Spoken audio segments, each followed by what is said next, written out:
Evening all of you. In the class already we have started doing the problem with relating to the final accounts of companies. Final accounts of companies లో మనం first part అయినటువంటి profit and loss account కి సంబంధించినటువంటి ఇవన్నీ కూడా వేస్తూ రావడం జరిగింది. అయితే మనం క్లాస్ లో డిస్కస్ చేస్తూ మనం ఎక్కడ స్టాప్ చేసాము అంటే టాంజిబుల్ అసెట్స్ దగ్గర స్టాప్ చేయడం జరిగింది. సో టాంజిబుల్ అసెట్స్ దగ్గర నుండి మనము ఇప్పుడు స్టార్ట్ చేద్దాం. టాంజిబుల్ అసెట్స్, మనకి టాంజిబుల్ అసెట్స్ అంటే ఏంటి? కంటికి కనిపించేటువంటి టాంజిబుల్ అసెట్స్ అని అంటాం. ఇక్కడ టాంజిబుల్ అసెట్స్ మనకి ఏమేమి ఉన్నాయి? ల్యాండ్ అండ్ బిల్డింగ్స్ అవునా, అలాగే ఇంకొకటి ఏముంది మనకి? Plant and machinery. Land and buildings అలాగే ప్లాంట్ అండ్ మిషనరీ, ఇవి రెండు కూడా మనకి కంటికి కనిపించేటువంటి అసెట్స్. సో వాటినే మనం ఏమని చెప్తాం? టాంజిబుల్ అసెట్స్ అని చెప్తాం. ఓకే,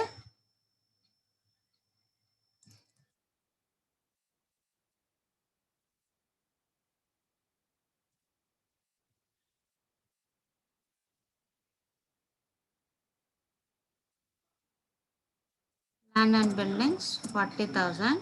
నెక్స్ట్ అలాగే plant and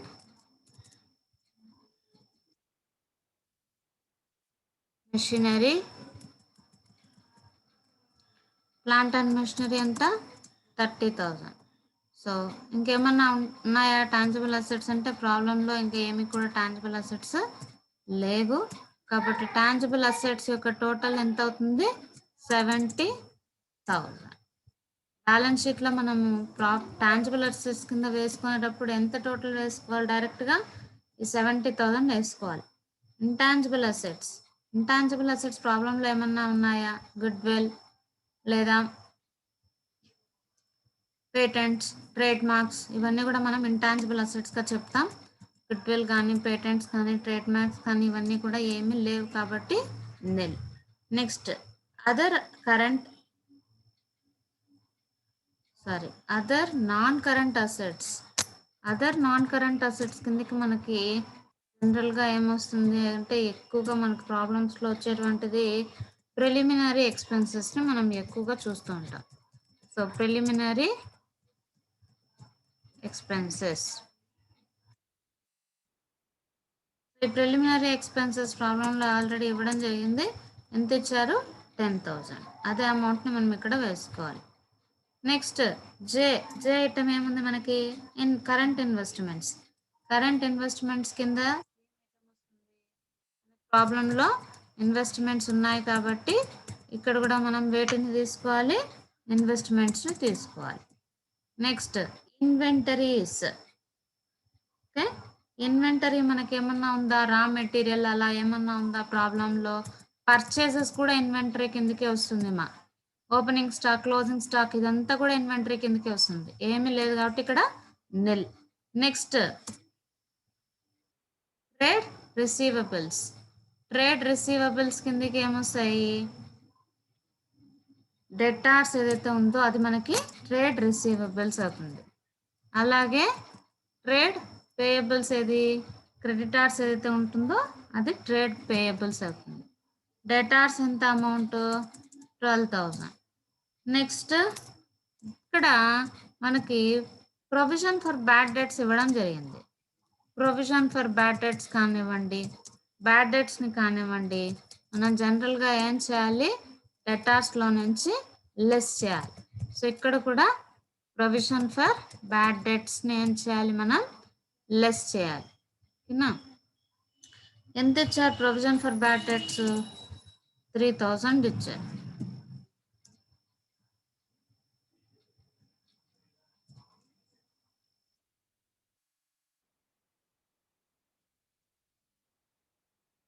so provision for bad debts తీసేస్తే మనకి ట్రేడ్ రిసీవబుల్స్ అమౌంట్ ఎంత అవుతాయి? 9,000 అవుతాయి. Next cash and cash equivalents కింద మనకి ఏమేమి వస్తాయి అంటే, క్యాష్ ఇన్ హ్యాండ్ కానివ్వండి, క్యాష్ అట్ బ్యాంక్ కానివ్వండి, అలాంటివన్నీ కూడా ఇక్కడ రావడం జరుగుతుంది. మనకి ప్రాబ్లంలో ఏముంది? క్యాష్ అట్ బ్యాంక్ ఉంది కాబట్టి మనం ఇక్కడ ఏం తీసుకోవాలి? క్యాష్ అట్ బ్యాంక్ 37,000 తీసుకోవాలి. Short term loans and advances ఏమన్నా ఉన్నాయా? షార్ట్ టర్మ్ లోన్స్ కానీ అడ్వాన్సెస్ కానీ అదర్ కరెంట్ లయబిలిటీస్ ప్రాబ్లంలో ఇంకా ఇవేవి కూడా లేవు కాబట్టి ఇంక ఇవేవి రావు. సో ఇప్పుడు ఫస్ట్ మనం అన్ని వేసుకున్న తర్వాత షెడ్యూల్ ప్రకారం వేసుకున్న తర్వాత ఫస్ట్ది షేర్ క్యాపిటల్. షేర్ క్యాపిటల్ ఎంత? 56,000. ఇవన్నీ కూడా ఆల్రెడీ మనం చేస్తూ వచ్చాం అవునా? 56,000. Next reserves and surpluses. Reserves and surpluses ఒకసారి చూస్తే కనుక క్యాల్కులేట్ చేసుకున్నది ఎంత అమౌంట్ ఉంది? 48,500. ఓకేనా? సో 48,500. నెక్స్ట్ నాన్ కరెంట్, ఇవి రెండు టోటల్ చేసేయాలి. టోటల్ చేస్తే మనకి ఎంత వస్తుంది? 1,04,500. Next non current liabilities. Non current liabilities కింద మనకి ఏమి ఉన్నాయి? డిబెంచర్స్ ఉన్నాయి, వాటి యొక్క అవుట్ స్టాండింగ్ ఇంట్రెస్ట్ టోటల్ చేస్తే మనకి ఎంత వచ్చింది? 31,500. సో ఇక్కడ మనం ఎంత తీసుకోవాలి? 31,500. నెక్స్ట్ దాని యొక్క టోటల్ అంటే ఏ total? Only non current total ఎంత? 31,500.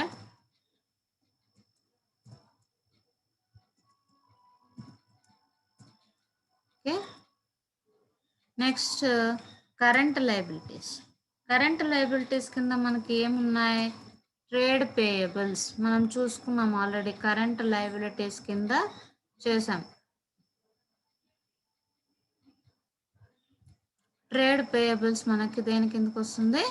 కరెంట్ లయబిలిటీస్ కిందకి వస్తుంది. కాబట్టి మనము ట్రేడ్ పేయబుల్స్ ఎంత వచ్చాయి మనకి? 11,000. నెక్స్ట్ అదర్ కరెంట్ లయబిలిటీస్ ఏమీ లేవు, అలాగే షార్ట్ టర్మ్ ప్రొవిజన్స్ కూడా ఏమీ లేవు. ఓకేనా? సో ఇక్కడితో టోటల్స్ ఆఫ్ 1, 2, 3 మొత్తం చేస్తే మనకి 1,47,000 అవుతుంది. Okay. Next assets. Second part ఏంటి మనకి? అసెట్స్లో first one non current assets. Non current assets కింద మనకి ఫస్ట్ ఏమొచ్చాయి? ఫిక్స్డ్ అసెట్స్ వచ్చాయి, లేదా వాటిని మనం టాంజిబుల్ అసెట్స్, ఫిక్స్డ్ అసెట్స్ అవునా? సో దాంట్లో టాంజిబుల్ అసెట్స్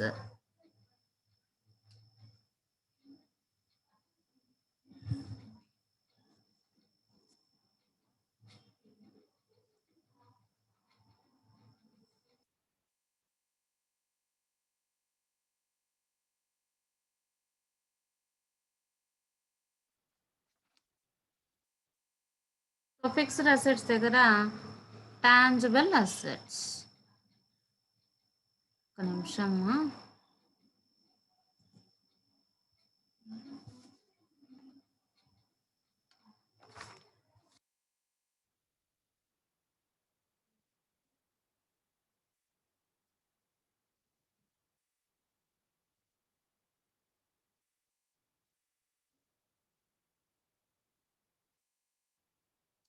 టాంజిబుల్ అసెట్స్ కిందకి మనకి ఆల్రెడీ వేసుకున్నాం. ఏవేవి వచ్చాయి?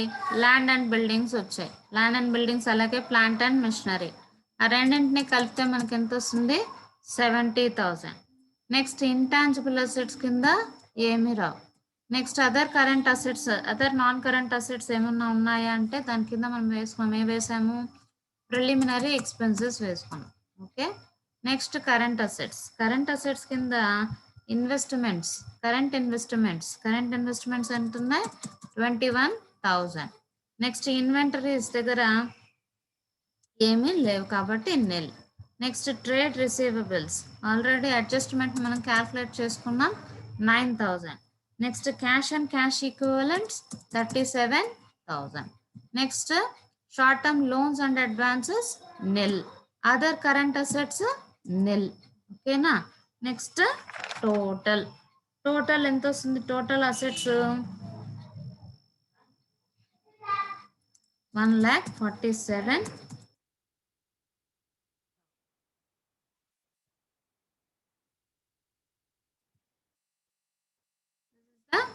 total assets.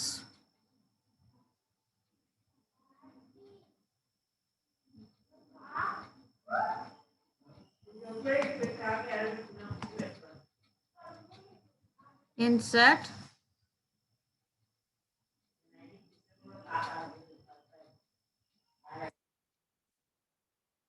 total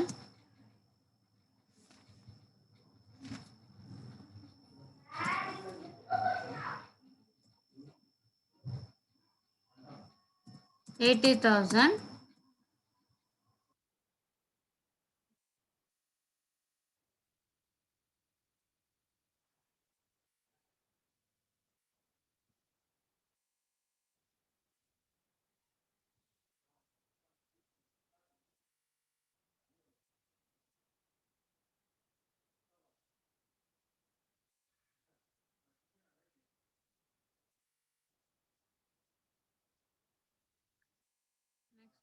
టోటల్ ఎంత అంటే ఓన్లీ నా కరెంట్ అసెట్స్ టోటల్ ఎంత 67,000.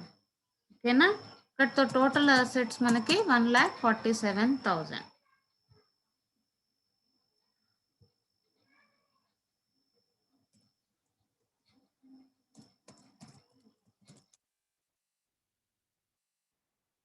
అసెట్స్ 1 + 2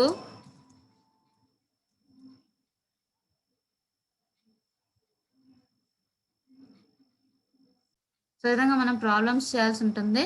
సో ఫస్ట్ మనకి ఈజియెస్ట్ మెథడ్ ఏంటి అంటే ప్రొఫార్మాని యాడ్ చేసుకోవడం. ప్రొఫార్మాని యాడ్ చేసుకొని ఫస్ట్ ఆ ప్రొఫార్మాని వేసేసేయండి. దాని తర్వాత నోట్స్ అని 1, 2, 3 రాసుకుంటూ వస్తే ఈజీ అయిపోతుంది ప్రాబ్లం చేయడం. ఓకేనా, ఫస్ట్ ప్రొఫార్మా ఐటమ్స్ ఉన్నా లేకపోయినా ఆ ప్రొఫార్మా వేసేయండి. ఎలా వేయాలి, ఇలా నిల్ కాలమ్స్ పెట్టేసుకొని ఫస్ట్ ప్రొఫార్మా వేసేయండి. అదేవిధంగా దీనికి కూడా రాసేసుకోండి. ఈ విధంగా ఖాళీ ఐటమ్స్ పెట్టేసి ప్రొఫార్మాని యాడ్ చేసుకొని ప్రొఫార్మా వేసేయండి. ఓకేనా, నెక్స్ట్ ఐటమ్స్ రాస్తూ రండి. ఓకేనా, ఆ ఐటమ్స్ కన్సర్న్ ఐటమ్స్ కింద రాస్తూ రండి. ఇప్పుడు calls and arrears. Calls and arrears అనేది ఎక్కడ వస్తుంది, షేర్ క్యాపిటల్లో నుంచి ఏం చేయాలి, దీన్ని లెస్ చేయాలి. ఓకేనా, కాబట్టి ఇక్కడ ఏ షెడ్యూల్లో వస్తుంది, బ్యాలెన్స్ షీట్కి సంబంధించినటువంటి షేర్ క్యాపిటల్లో వస్తుంది. నెక్స్ట్ బిల్డింగ్స్ మెషినరీ, ఇవి రెండు కూడా ఏంటి, టాంజిబుల్ అసెట్స్, కంటికి కనపడేటువంటి అసెట్స్.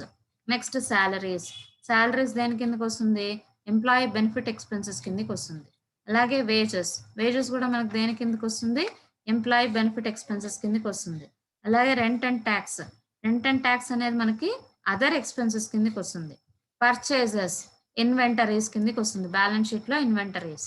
నెక్స్ట్ సేల్స్ రిటర్న్స్, ఇది రెవెన్యూ ఫ్రమ్ ఆపరేషన్స్లో సేల్స్ వేసుకొని అందులో నుంచి సేల్స్ రిటర్న్స్ని ఏం చేయాలి, లెస్ చేయాలి. ఎప్పుడు కూడా సేల్స్లో నుంచి సేల్స్ రిటర్న్స్ అని ఇస్తే సేల్స్ రిటర్న్స్ని లెస్ చేయాల్సి ఉంటుంది. డెటార్స్ అని ఇచ్చినప్పుడు మనము ఇవి ఏంటి, ట్రేడ్ రిసీవబుల్సా ట్రేడ్ పేయబుల్సా, డెటార్స్ అనేవి ట్రేడ్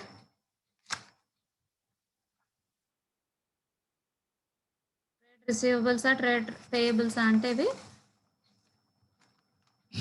ట్రేడ్ రిసీవబుల్స్, కాబట్టి బ్యాలెన్స్ షీట్లో ట్రేడ్ రిసీవబుల్స్లో వేసుకోవాలి. నెక్స్ట్ అలాగే స్టాక్ అంటే ఓపెనింగ్ స్టాక్ అని అర్థం, ఇన్వెంటరీలో వస్తుంది. క్యాష్ అండ్ బ్యాంక్ అనేది దేని కిందకి వస్తుంది, క్యాష్ అండ్ ఈక్వలెంట్స్ అనేది ఉంది కదా, so cash and cash equivalents అనేది దాని కిందకి వస్తుంది.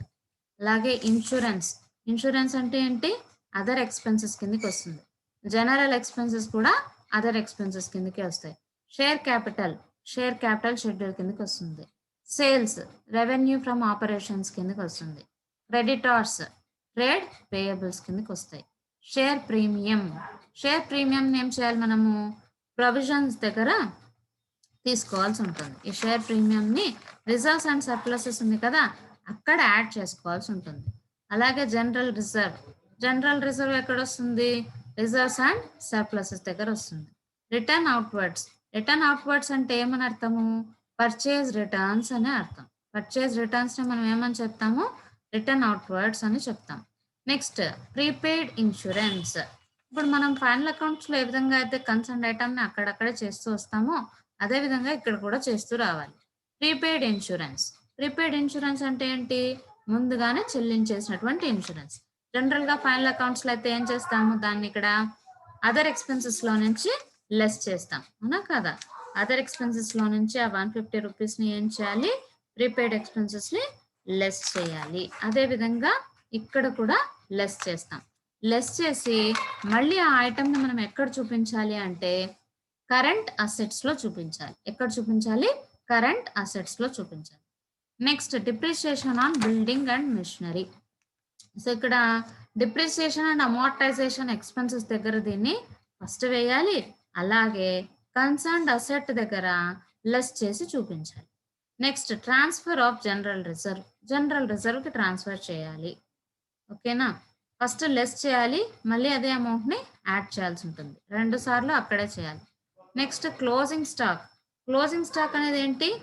ఇన్వెంటరీ దగ్గర వస్తుంది. అలాగే కాస్ట్ ఆఫ్ మెటీరియల్ కన్జ్యూమ్డ్‌లో గూడా వస్తుంది. క్లోజింగ్ స్టాక్ అనేది మనకి ఎక్కడెక్కడ వస్తుంది?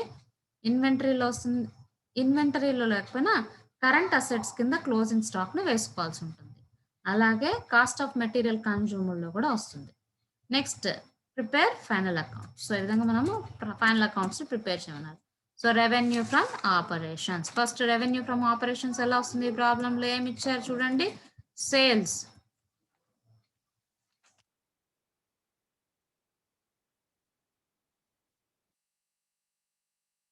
ఇచ్చారు సేల్స్ 80,000. దీంట్లో నుంచి మనం ఏం చేయాలి? లెస్ చేయాలి. వేటిని లెస్ చేయాలి? సేల్స్ రిటర్న్స్ ఉన్నాయి గదా! వాటిని లెస్ చేయాలి. సో, సేల్స్ రిటర్న్స్‌ని లెస్ చేస్తాం. లెస్ ఎంత చేయాలి? 1700ని మనం ఏం చేయాలి? లెస్ చేయాలి.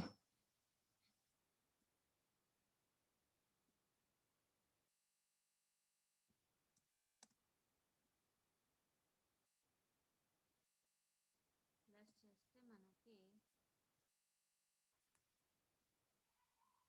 ఎంతొస్తుంది? 78,300. ఓకేనా? సో, దీన్ని మనం రెవెన్యూ ఫ్రమ్ ఆపరేషన్స్ కింద వేయాలి. Next other income. Other income మనకి ఏమన్నా ఉన్నాయా ప్రాబ్లమ్‌లో? ఎక్కడ చూడాలి మనం అదర్ ఇన్‌కమ్ కోసము? Credit side of the trial balance. Trial బ్యాలెన్స్‌లో క్రెడిట్ సైడ్ డిస్కౌంట్ రిసీవ్డ్ గానీ, కమిషన్ రిసీవ్డ్ గానీ, ఇంట్రెస్ట్ రిసీవ్డ్ గానీ, ఇవేవన్నా ఉంటే లేదా ఇంట్రెస్ట్ అని గానీ, డిస్కౌంట్ అని గానీ, క్రెడిట్ సైడ్ ఏవన్నా ఉంటే అవి ఇన్‌కమ్ అని అర్థం. ఓకేనా? అదర్ ఇన్‌కమ్ అని అర్థం. కానీ మనకిక్కడ ఏమీ లేవు కాబట్టి ప్రాబ్లమ్‌లో గూడా మనకి నిల్. Next cost of materials consumed. మనం ఇక్కడ ఉపయోగించినటువంటి మెటీరియల్స్. ఎంత మెటీరియల్స్‌ని మనం ఇక్కడ ఉపయోగించాము అంటే, దానికోసం ఎలా చేయాలి? ఫస్ట్ దేన్ని తీసుకోవాలి అంటే, ఓపెనింగ్ స్టాక్‌ని తీసుకోవాలి.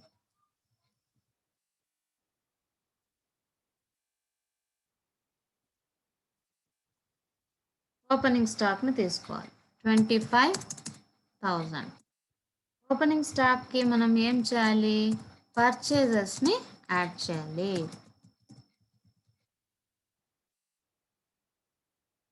ఎంత పర్చేజెస్ చేసాం మనం ఆ ఇయర్? 50,000 పర్చేజ్ చేసాం.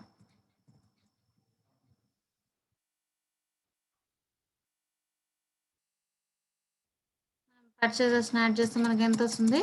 75,000 వస్తుంది. దాంట్లో నుంచి మనం ఇప్పుడు ఏం తీసేయాలి? పర్చేజ్ రిటర్న్స్‌ని తీసేయాలి. పర్చేజ్ రిటర్న్స్‌ని వాళ్ళు ఏమని ఇచ్చారు? రిటర్న్ అవుట్‌వర్డ్స్ అన్నారు. సో, రిటర్న్ అవుట్‌వర్డ్స్ అంటే ఏమని అర్థము? పర్చేజ్ రిటర్న్స్ అని అర్థం.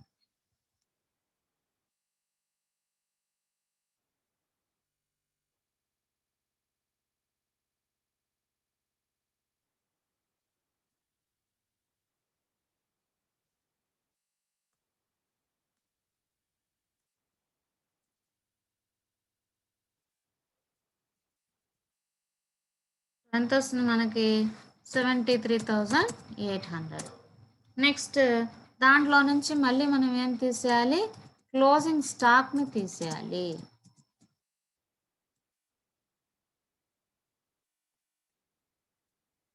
క్లోజింగ్ స్టాక్ ఎంత అమౌంటు? 50,000.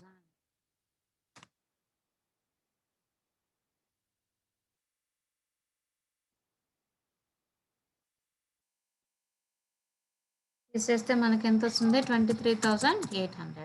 సో ఈ అమౌంట్ని మనం ఎక్కడ చూపించాలి? ప్రాఫిట్ అండ్ లాస్ అకౌంట్లో కాస్ట్ ఆఫ్ మెటీరియల్స్ కన్జ్యూమ్ దగ్గర 23,800 చూపించాలి. Next one employee benefits. Employee benefits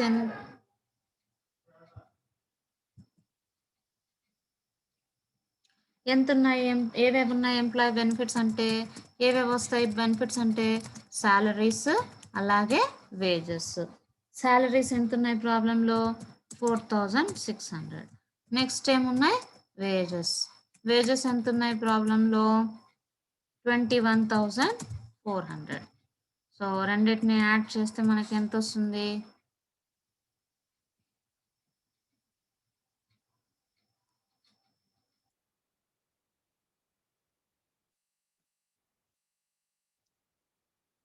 26,000.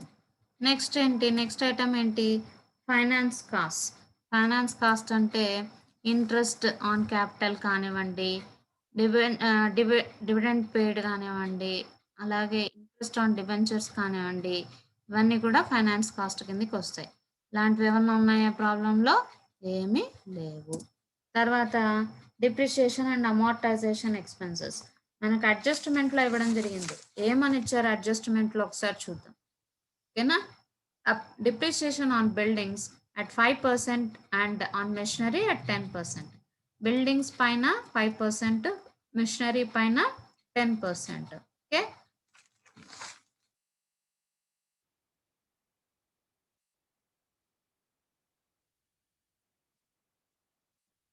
Depreciation on buildings 5% అన్నారు.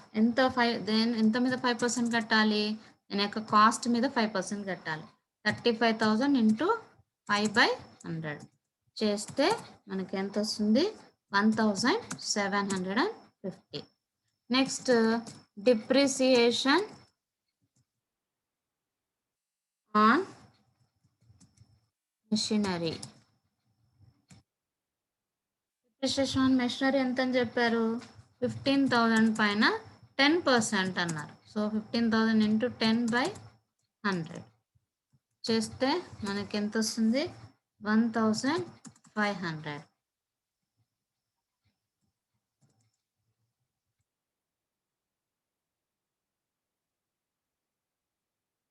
3,250 మనకేంటి? Depreciation and amortisation expenses. Next ఇంకా ఏమున్నాయి? Other expenses. వేరే ఏ ఎక్స్పెన్సెస్ ఉన్నా కానీ అవన్నీ మనకి దేని కిందకి వస్తాయి? అదర్ ఎక్స్పెన్సెస్ కిందకి వస్తాయి. అలా ఏమేమన్నా లెఫ్ట్ ఓవర్ ఉన్నాయో చూద్దాం ఒకసారి. ఏమున్నాయి? రెంట్ అండ్ రేట్స్ అదర్ ఎక్స్పెన్సెసే. తర్వాత ఇన్సూరెన్స్ అదర్ ఎక్స్పెన్సెసే. ఆ తర్వాత జనరల్ ఎక్స్పెన్సెస్ అనేది కూడా అదర్ ఎక్స్పెన్సెసే. కాకపోతే ఇన్సూరెన్స్కి ఏముంది మనకి? ప్రీపెయిడ్ ఇన్సూరెన్స్ అని రావడం జరిగింది. ఓకేనా? ప్రీపెయిడ్ మామూలుగా ఫైనల్ అకౌంట్స్లో ఏ విధంగా అయితే చేస్తామో అదే విధంగా ఇక్కడ కూడా లెస్ చేస్తాం. ఓకేనా? So first rent and rates. దీనికి ఎటువంటి అడ్జస్ట్మెంట్ లేదు కాబట్టి ఎటువంటి అడ్జస్ట్మెంట్ని వేసుకోక్కర్లేదు. Next insurance. ఇన్సూరెన్స్ ఎంత అమౌంట్? 1,200. నెక్స్ట్ దీనికి అడ్జస్ట్మెంట్ ఉంది. ఏం అడ్జస్ట్మెంట్ ఉంది? ప్రీపెయిడ్ ఇన్సూరెన్స్ అని ఉంది.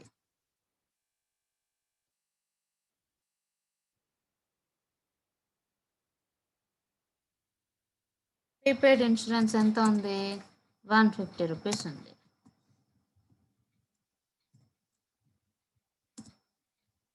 తీసేస్తే మనకి ఎంత వస్తుంది? 1,050 రూపీస్.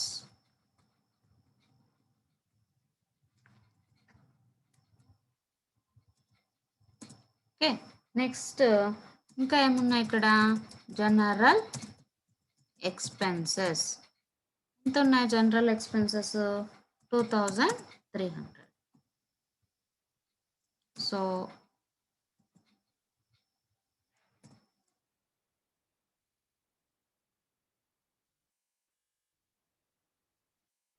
అక్కడితో మొత్తం మనకి జనరల్ ఎక్స్పెన్సెస్ ఎంత వచ్చాయి 4950. ఇక్కడతో ఈ ఐటమ్ లాస్ట్. దేనికి లాస్ట్? ప్రాఫిట్ అండ్ లాస్ అకౌంట్లో లాస్ట్ ఐటమ్. సో ఇప్పుడు మనం చేసినవన్నీ కూడా 1 by 1 ఇందులో వేసేసుకుంటూ వద్దాం. రెవెన్యూ ఫ్రమ్ ఆపరేషన్స్ చేస్తే మనకి ఎంత వచ్చింది? 78,300. 78,300. Next other income. Other income ఎంత వచ్చింది మనకి చేస్తే? అదర్ ఇన్కమ్ ఏమన్నా ఉందా అంటే ఏమీ లేదు, కాబట్టి నిల్. టోటల్ రెవెన్యూ ఎంత అవుతుంది? 78,000. Expenses cost of materials consumed చేస్తే మనకి ఎంత వచ్చింది? 23,800. నెక్స్ట్ ఎంప్లాయీ బెనిఫిట్స్ అంటే శాలరీస్ వేజెస్ కలిపి వేసాం కదా, అది 26,000. నెక్స్ట్ ఫైనాన్స్ కాస్ట్ ఏమీ లేవు కాబట్టి nil. Depreciation and amortisation expenses 3,250. Next other expenses ఏమున్నాయి? 4,950. మనకు టోటల్ ఎక్స్పెన్సెస్ ఎంత వస్తాయి? 58,000. నెక్స్ట్ ప్రాఫిట్ బిఫోర్ ట్యాక్స్ ఏమన్నా ఉందా అంటే నిల్. అలాగే ఇక్కడ అడ్జస్ట్మెంట్ ప్రొవిజన్ ఫర్ ట్యాక్సేషన్ కూడా నిల్. తర్వాత ఇంకా మనకి profit, net profit before tax, after tax surplus ఇదంతా కూడా ఏమొస్తుంది? 58,000 వస్తుంది. సరే,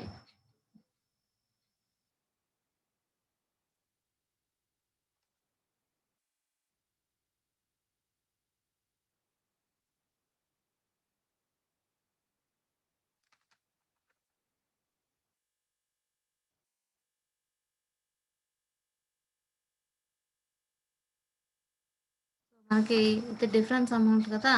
ప్రాఫిట్ బిఫోర్ ట్యాక్స్ 58,000 తీసేయాలి కదా. 78,300లోంచి 58,000 తీసేస్తే మనకి ప్రాఫిట్ బిఫోర్ ట్యాక్స్ వస్తుంది. ఓకే, సో ఎంత వస్తుంది ఇక్కడ? 20,300. అలాగే ఇక్కడ కూడా మనకి ఏం లేదు కాబట్టి ఇక్కడ 20,000. ఈ విధంగా ఫస్ట్ చేసుకోవాలి. నెక్స్ట్ ఏమున్నాయి? Share capital. షేర్ క్యాపిటల్ కింద మనకి ఏమేమి ఉన్నాయి?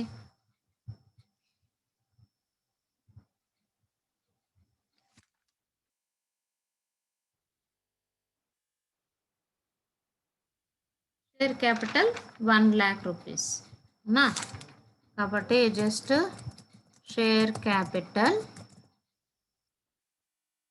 ఇంత 1 lakh.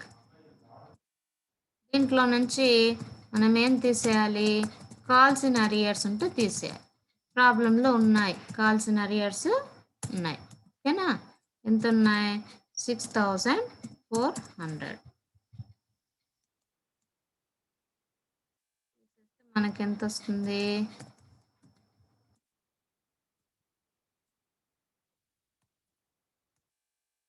93,600. సో షేర్ క్యాపిటల్ కింద మనం చూపించాలి అన్నప్పుడు ఈ 93,600నే చూపిస్తాం. ఓకేనా? Next reserves and surpluses. Reserves and సర్ప్లసెస్లో ఇక్కడ ఫస్ట్ మనం ఏం తీసుకోవాలి? లాస్ట్ ఇయర్ ప్రాఫిట్ని తీసుకోవాలి ఏమన్నా ఉంటే, కానీ ఉందా?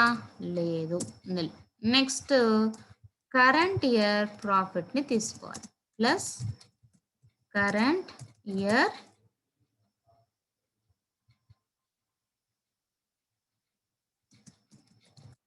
ప్రాఫిట్ని తీసుకోవాలి. కరెంట్ ఇయర్ ప్రాఫిట్ ఎంత వచ్చింది మనకి? 20,300. క్యాల్కులేట్ చేస్తే వచ్చింది కదా.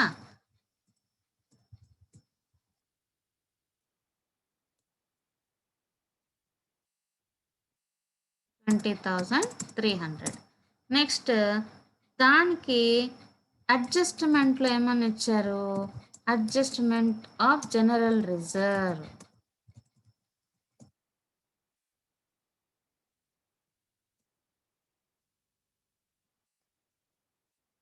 ఎంత ఇచ్చారు? 5,000 ఇచ్చారు. సో దాన్ని ఏం చేయాలి మనము?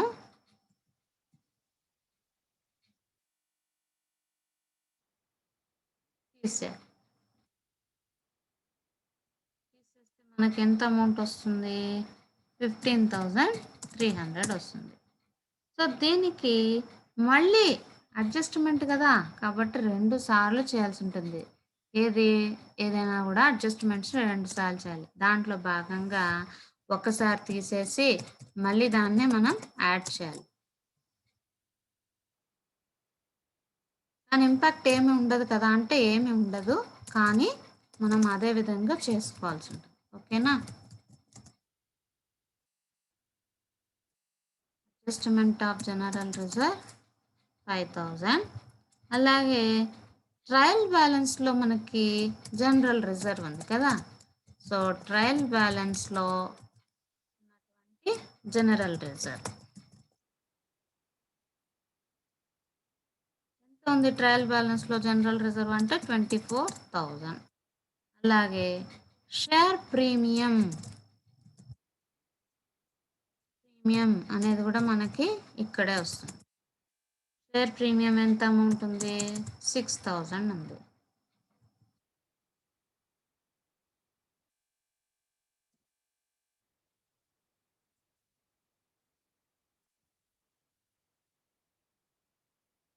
$3,300. రిజర్వ్స్ అండ్ సర్ప్లసెస్ ఈ విధంగా క్యాల్కులేట్ చేసుకోవాలి. నెక్స్ట్ నాన్ కరెంట్ లయబిలిటీస్ ఏమన్నా ఉన్నాయా అంటే ఏమీ లేవు. దాంట్లో నెక్స్ట్ ట్రేడ్ పేయబుల్స్ కింద మనకి ఏమున్నాయి? క్రెడిటార్స్ ఏమొస్తాయి? క్రెడిటార్స్ వస్తాయి. కాబట్టి క్రెడిటార్స్ ఎంత ఉన్నాయి? 14,000. నెక్స్ట్ అదర్ కరెంట్ లయబిలిటీస్ ఏమన్నా ఉన్నాయా? ఏమీ లేవు, కాబట్టి ఏమీ రావు. షార్ట్ టర్మ్ ప్రొవిజన్స్ ఏమీ లేవు, కాబట్టి ఏమీ రావు. ఓకేనా? నెక్స్ట్ టాంజిబుల్ అసెట్స్ అంటే కంటికి కనిపించేటువంటి అసెట్స్ ఏమేమి ఉన్నాయి? బిల్డింగ్స్ ఎంత ఉంది? బిల్డింగ్స్ ఎంత ఇచ్చారు వాల్యూ? 35,000. దీనికి అడ్జస్ట్మెంట్ ఉందా లేదా? ఉంది. ఏం అడ్జస్ట్మెంట్ ఉంది? డిప్రిసియేషన్ తీసేయమని ఉంది. అన్నా డిప్రిసియేషన్ ఆన్ బిల్డింగ్స్ ఎంత ఉంది? Depreciation on buildings 1,750.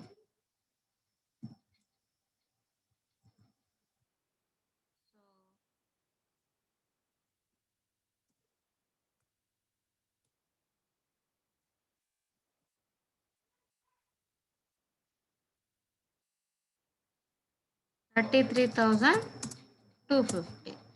నెక్స్ట్ ఇంకొకటి ఏంటంటే మనకి మెషినరీ ఉంది. Okay, machinery 15,000. 10,000లో నుంచి మనం ఏం తీసేయాలి? Depreciation on machinery already calculate చేసుకున్నాం మనం. ఎంత? 1,500.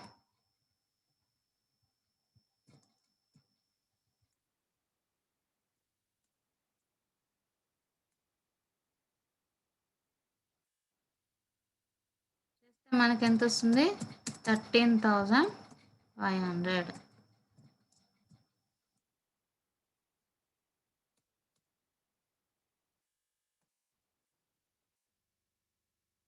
$46,750. సో నెక్స్ట్ ఇంటాంజిబుల్ అసెట్స్ ఏమన్నా ఉన్నాయా ప్రాబ్లంలో? ఏమీ లేవు. Next other non current assets ఏమన్నా ఉన్నాయా? ఏమీ లేవు. నెక్స్ట్ కరెంట్ ఇన్వెస్ట్మెంట్స్ కూడా కరెంట్ ఇన్వెస్ట్మెంట్స్ ఏమీ లేవు.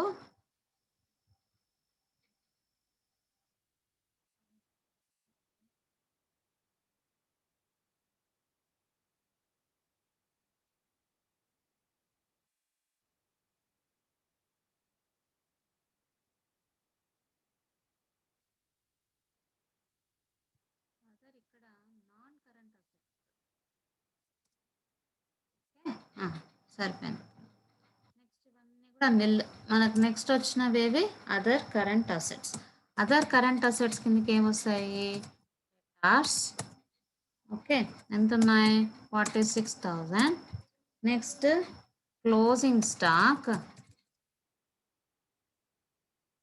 ఎంత ఉంది? Closing stock 50,000.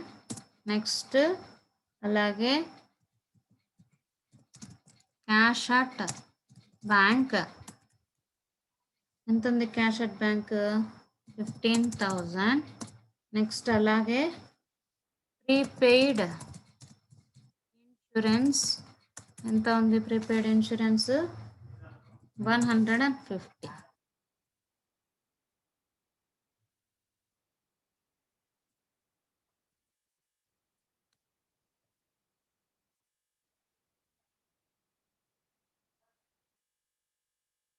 $1,11,150.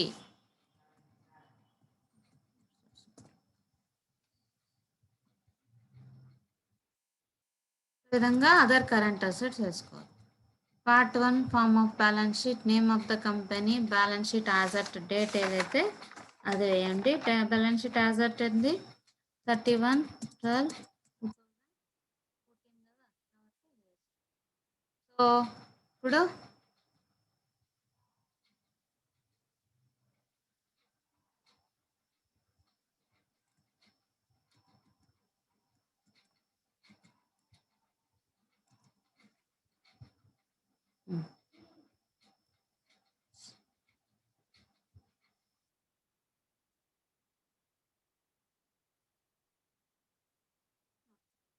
ఇప్పుడు షేర్ క్యాపిటల్ ఆల్రెడీ మనం చేసుకున్నాం. ఎంత చేసుకున్నాం? షేర్ క్యాపిటల్ దగ్గరికి వెళ్దాం. షేర్ క్యాపిటల్ ఎంత? 93,600.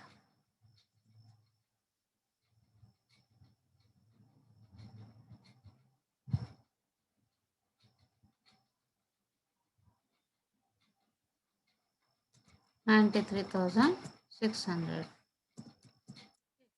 అలాగే రిజర్వ్స్ అండ్ సర్ప్లసెస్ అంతా క్యాలిక్యులేట్ చేసాం. రిజర్వ్స్ అండ్ సర్ప్లస్ పైన క్యాలిక్యులేట్ చేస్తే 50,300. అక్కడితో ఇక్కడి టోటల్ ఎంత వస్తుంది? 1,43,900.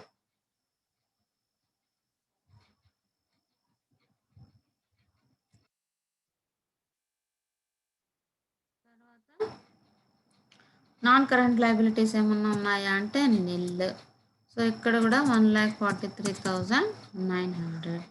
సారీ, ఇక్కడ ఏది రావు కదా, దీని టోటల్ ఇది కాబట్టి ఇది కూడా నిల్. తర్వాత కరెంట్ లయబిలిటీస్లో ట్రేడ్ పేయబుల్స్ అవునా? ట్రేడ్ పేయబుల్స్ ఒక్కటే ఉంది మనకి, క్రెడిటార్స్ ఒక్కటే ఉంది కదా. సో మొత్తం అన్నింటినీ కలిపి క్యాలిక్యులేట్ చేస్తే మనకి ఎంత వస్తుంది? 1,57,000.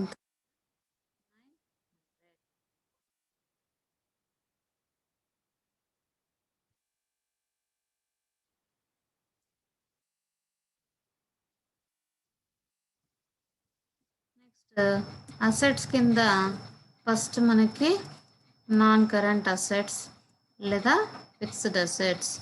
సో దాని కింద ఫస్ట్ మనకి ఏవి వస్తాయి?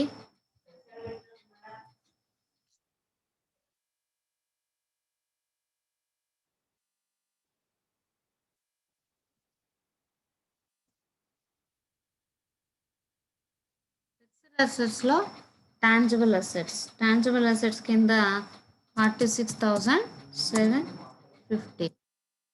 తర్వాత ఇంటాంజిబుల్ అసెట్స్ కింద ఏమన్నా వస్తాయంటే నిల్.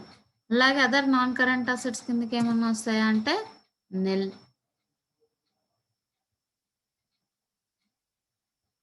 తర్వాత కరెంట్ ఇన్వెస్ట్మెంట్స్ ఏమన్నా ఉన్నాయా ప్రాబ్లంలో? ఏం లేదు. ఇంకా ఇక్కడంతా కూడా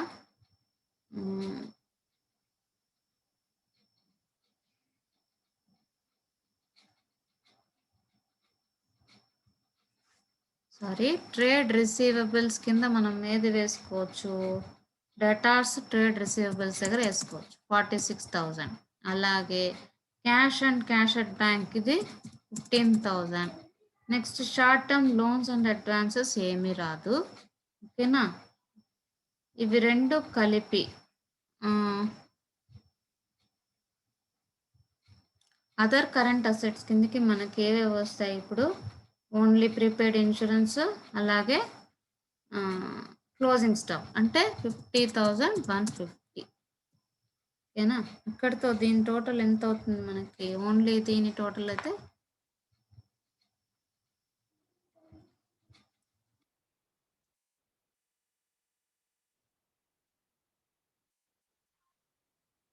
అక్కడితో టోటల్ అసెట్స్ మనకి ఎంత అవుతాయి? 1,57,900 టోటల్ అసెట్స్ మనకి అవ్వడం జరుగుతుంది.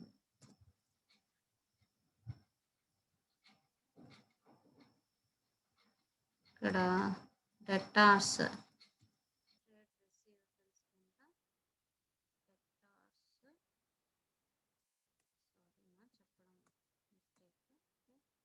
క్యాష్ అండ్ క్యాష్ ఈక్వలెంట్స్ కింద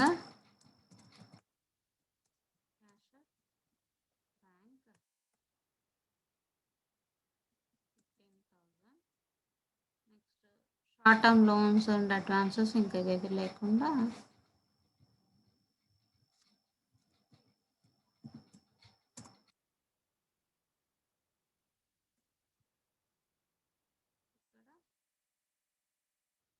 $3,150.